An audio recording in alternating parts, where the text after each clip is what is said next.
Hello and welcome back. Today we're looking at a submission called The Alchemist, Chasing the Personal Legend. It's a summary and analysis of Coelho's novel, and it covers everything from Santiago's dream to the treasure. So let's just jump right in. Let's do it. The current draft lists themes separately from the plot, and it really dilutes the impact of the narrative arc. It really does. I mean, you open it up and you've got this section, the journey, right? It lists all the events very chronologically. Yep, he meets the king, gets robbed, works for the merchant. Exactly. But then, way at the bottom, there's this other section called Key Themes. And it's just totally isolated. It's like a wall between the two. It is. The problem isn't that it's unclear, it's that by separating the what happened from the why it matters, the whole analysis just loses its power. Right, it's like a study guide from school, where the plot is on page 1 and the themes are on page 5 and they never meet. And for The Alchemist, of all books, that's a fatal flaw. The plot is the philosophy. You can't separate them. You can't. The draft says, for instance, that Santiago works for the crystal merchant. Okay. Then pages later it says fear is an obstacle. The reader has to connect those dots themselves. So the suggestion is obvious. We need to integrate them. Weave the themes right into the plot summary. Yes, absolutely. And we can start with that crystal merchant example. Good idea. Instead of just saying Santiago worked for him, you have to frame the merchant as a character foil. He's the ghost of Christmas future, you know? He's what Santiago could become. The man who's afraid of his own dream. Exactly. He wants to go to Mecca, but he's terrified that if he does, he'll have nothing left to live for. So you write something like, Santiago meets the crystal merchant, a man paralyzed by the fear of realizing his dream, teaching him that courage is just as important as having a legend to begin with. See? That's immediately more insightful. You've just explained the theme right there, inside the plot point. And you can do the same with the robbery.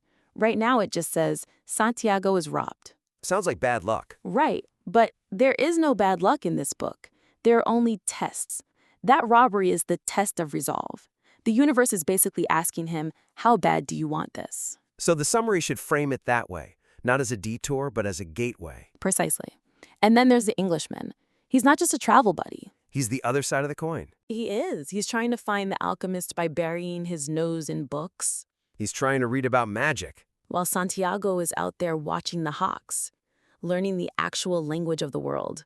It's knowledge versus wisdom. That's it. So when you introduce him, you say, Santiago's observational learning clashes with the Englishman's intellectual approach, illustrating the book's argument that the language of the world must be felt, not just read.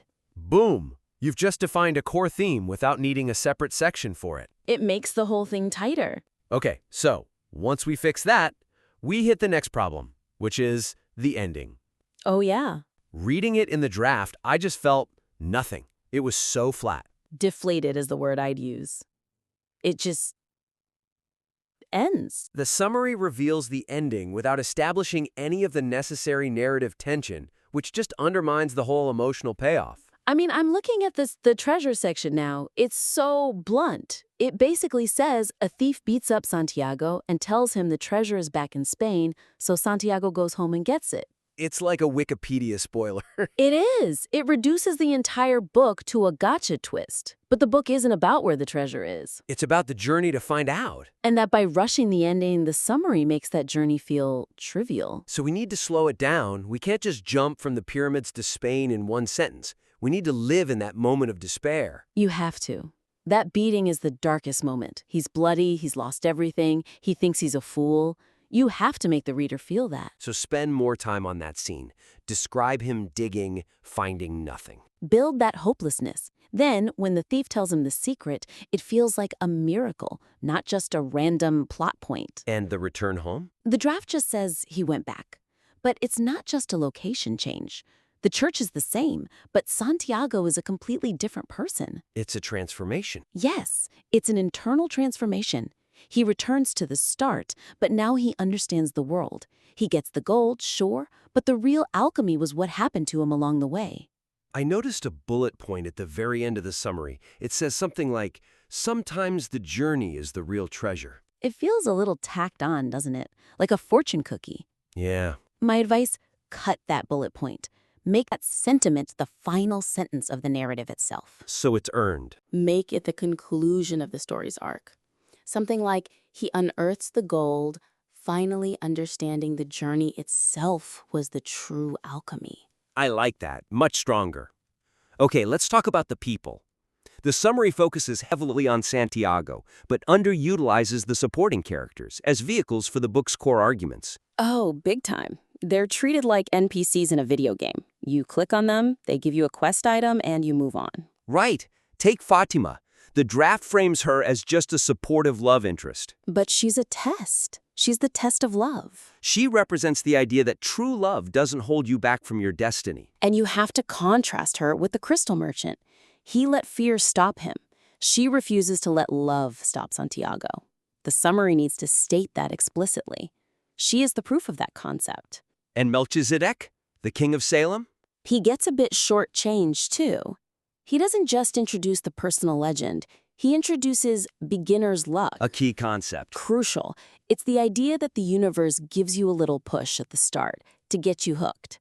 Without that, Santiago's early successes don't make much sense. He's the catalyst. And then there's the alchemist himself. The draft says he teaches Santiago to listen to his heart, which is a bit generic. A little cliché. His real role is to force Santiago to act on his intuition. He makes him turn into the wind. That's not a lecture, that's a practical exam. He teaches through action, not words. That's a great point. And speaking of words, I want to talk about the language. The prose of this summary is functional. It's efficient, but it clashes with the lyrical, mystical tone of the source material. It's very dry.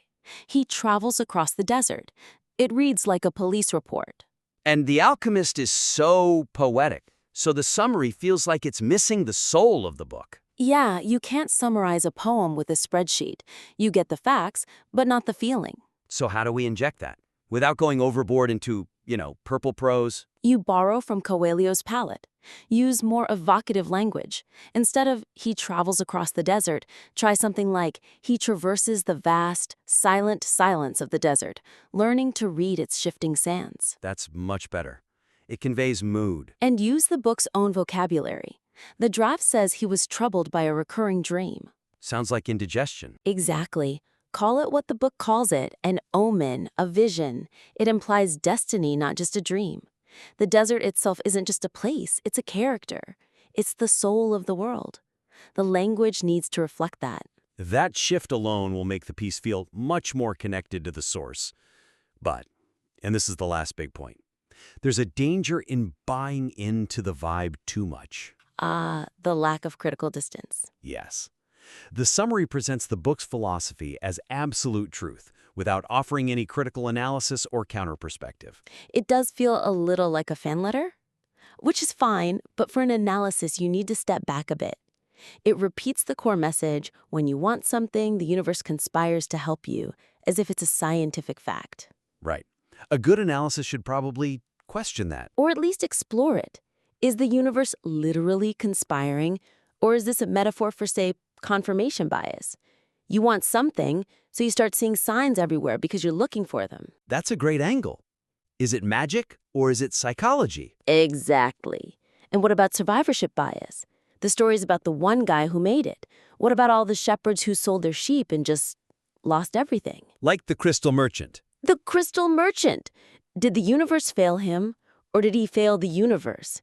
Just asking that question makes the analysis 10 times smarter. And you've got the tension between maktub, it is written, and Santiago constantly having to make choices. That's the core conflict. If it's all written, why do his choices matter?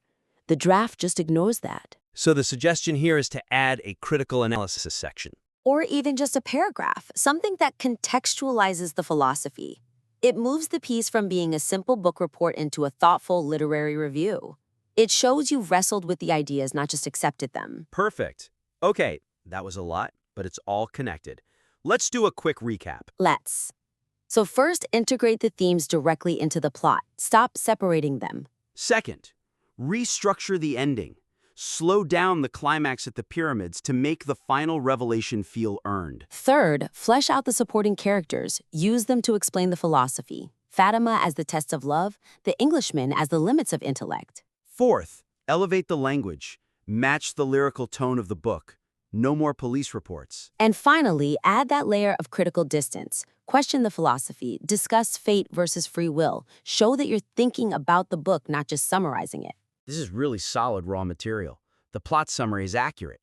It just needs these layers of depth and polish. I agree. It's a great foundation to build on. So, to our listener, take these notes, give it another pass, and please send it back to us. We would love to read version 2. Thanks for tuning in.